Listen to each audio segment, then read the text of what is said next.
Students, so in previous lecture हमने respiratory system के 10 most important questions देख लिए थे। अब हम नेक्स्ट 10 क्वेश्चंस की सीरीज़ लेकर आए हैं रेस्पिरेटरी सिस्टम से related.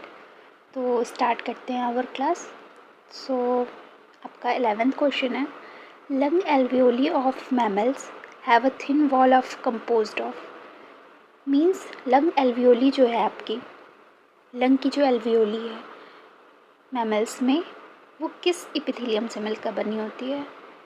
So is the right answer is yes, simple squamous epithelium. Okay, simple squamous epithelium. So this is very very important question कि आपका लंग की जो एल्वियोली है इपिथेलियम कौन से बनी हो, किससे बनी होती है। स्क्वैमस मीन्स ही होता है मतलब जो स्क्वायर शेप में होंगी, ठीक है। और ये मोस्टली जहाँ पे सीबम का सिक्रेशंस होता है या सिक्रेशंस जहाँ पे होता है वहाँ पे स्क्वैमस एपिथेलियम पाई जाती है, ठीक है। नेक्स्ट क्वेश्चन चलते हैं, ये डायरेक्ट क्वेश्चन था आपका। Okay, which statement, 12th question आपका, which statement is correct defines of Bohr effect. What is Bohr effect? मैंने आपको बताया था कि जब CO2 का इफ़ेक्ट आता है, किसका, कार्बन डाइऑक्साइड का इफ़ेक्ट आता है किस पे, कार्बन डाइऑक्साइड का इफ़ेक्ट ऑक्सी हीमोग्लोबिन पे आता है। ऑक्सी हीमोग्लोबिन को डिसोसिएट करने के लिए आता है कार्बन डाइऑक्साइड का इफ़ेक्ट, तो उसी को हम क्या कहते हैं, बोहर इफ़ेक्ट। ये मैंने पढ़ाया आपको रेस्पिरेटरी सिस्टम में, ठीक है, जाके आप लेक्चर देख सकते हो। तो कार्बन डाइऑक्साइड का इफ़ेक्ट किसको डिसोसिएट करने के लिए, ऑक्सी हीमोग्लोबिन को डिसोसिएट करने के लिए होता है, तो उसी को हम बोहर्स इफेक्ट कहते हैं। वहाँ से ऑक्सीजन आपकी रिलीज़ हो जाती है। सो यहाँ पे आंसर हो जाएगा आपका yes, rise in P50 with an increase in CO2 concentration. कभी भी CO2 का कॉन्सेंट्रेशन बढ़ेगा तो CO2 का कॉन्सेंट्रेशन जब बढ़ता है तो P50 वैल्यू क्या होती है आपकी, बढ़ती है। अब ये सब मैंने आपको डिटेल में लेक्चर में पढ़ाया है, आप उसको जाके देख सकते हो। बोहर इफ़ेक्ट क्या होता है, CO2 का इफ़ेक्ट आता है ऑक्सी हीमोग्लोबिन पर, ऑक्सी हीमोग्लोबिन से ऑक्सीजन को डिसोशिएट करवाने के लिए, ठीक है। तो यहाँ पे कॉन्सेंट्रेशन किसकी बढ़ी है, कार्बन डाइऑक्साइड की कॉन्सेंट्रेशन बढ़ी रहेगी, तभी तो ऑक्सीजन हीमोग्लोबिन पे उसका इफ़ेक्ट आएगा। तो यहाँ पे ये आंसर आपका सुटेबल मैच होगा। ओके, अब नेक्स्ट हम चलते हैं नेक्स्ट क्वेश्चन पे। Okay, so our next question is main controlling center of normal breathing in mammals क्या होता है।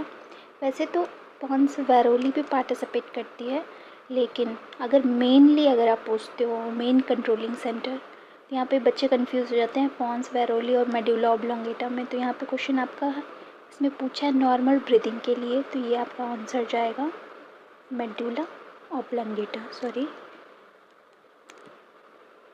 Medulla oblongata. ओके, तो इसको आप लोग नोट डाउन कर लीजिए। Which of the following, next question है, which of the following membranes covers the lung.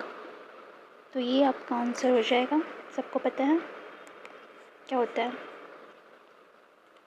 Lung की कवरिंग को हम क्या कहते हैं, जो मेम्ब्रेनल कवरिंग होती है, प्लूरल मेम्ब्रेन। यहाँ पे आंसर जाएगा आपका main pleura. Okay, so this all question is very very important, both of them. Okay, अब नेक्स्ट चलते हैं।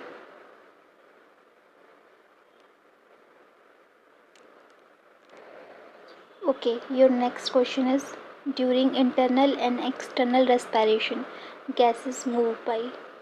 So this question is also very very important, क्योंकि ये क्वेश्चन आपका नॉर्मल क्वेश्चन है कि रेस्पिरेशन में गैसेस मूव कैसे कर सकती हैं, तो नॉर्मल डिफ्यूज़न के through. Okay, so direct question आपसे पूछ सकते हैं, वैसे भी गैसेस का मूवमेंट कैसे होता है, डिफ्यूज़न के थ्रू, ठीक है। Next question is the volume of air can be exhaled after normal exhalation is the. अब आपको यहाँ पे वर्डिंग नोटिस करनी है, एक्सहेल्ड ड्यूरिंग नॉर्मल एक्सहेलेशन, तो टाइडल वॉल्यूम तो होगा नहीं, रेस्पिरेटरी वॉल्यूम होगा नहीं, IRV होगा नहीं। IRV का full form inspiratory reserve volume. IRV भी नहीं हुआ क्योंकि इसमें इनहेल्ड करते हैं हम, ठीक है। तो यहाँ पे एक ही क्वेश्चन आंसर बच रहा है आपका ERV। What is full form of ERV? Expiratory reserve volume. Expiratory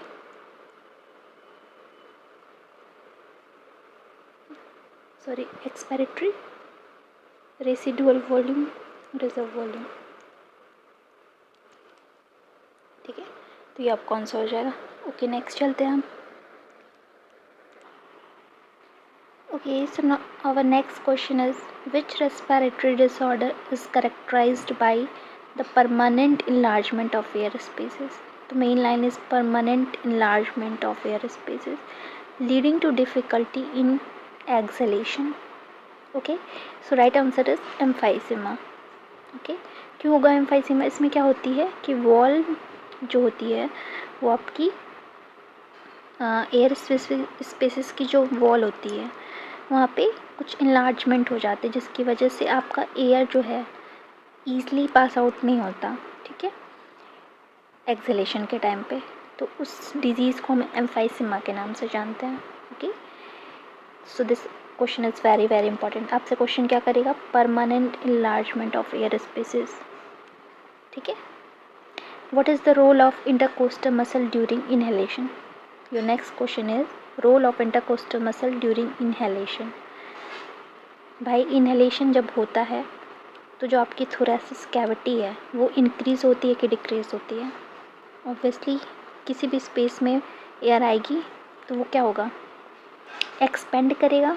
तो यहाँ पे right answer is expanding the thoracic cavity. Okay, इसमें और कोई आंसर नहीं हो सकता। डिक्रीजिंग लंग वॉल्यूम 2 बार हो गया आंसर में, कोई बात नहीं। Expanding the thoracic cavity, this will be your right answer. Okay, next चलते हैं हम। Okay, so our next question is what happens to diaphragm during exhalation? Obviously diaphragm जो होगी एक्सहेलेशन के टाइम पे क्या होती है? भाई आप एयर निकाल रहे हो तो आप रिलैक्स करोगे। ओके, एक्सपेंड जब अंदर की तरफ लेते हो एयर, ठीक है, करते हो, यहाँ पे क्या होगा? Right answer is relaxes. Okay, तो यहाँ पे कंफ्यूज होने की ज़रूरत नहीं है। आप पूरा टॉपिक आप मेरे रेस्पिरेटरी सिस्टम से रिलेटेड टॉपिक में जाके पढ़ सकते हो। Okay, our last question is primary role of nasal conchae in nasal cavity. तो ये क्वेश्चन भी आपसे पूछ देता है।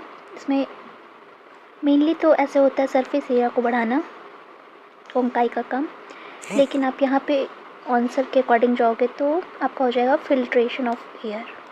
ओके, सो ये आपके 10 मोस्ट इम्पॉर्टेंट क्वेश्चंस थे रेस्पिरेटरी सिस्टम के। टोटल मैंने आपको 20 क्वेश्चंस करवाए हैं। हर टॉपिक से रिलेटेड मैं कोशिश करूँगी कि 20 क्वेश्चंस मोस्ट इम्पॉर्टेंट जो हर एग्ज़ाम में, कॉम्पिटिटिव एग्ज़ाम्स में पूछ ही देता है, करवाने की। ओके, तो मिलते हैं नेक्स्ट वीडियो में नेक्स्ट टॉपिक के क्वेश्चंस के साथ। ओके, तब तक के लिए bye bye, thank you so much.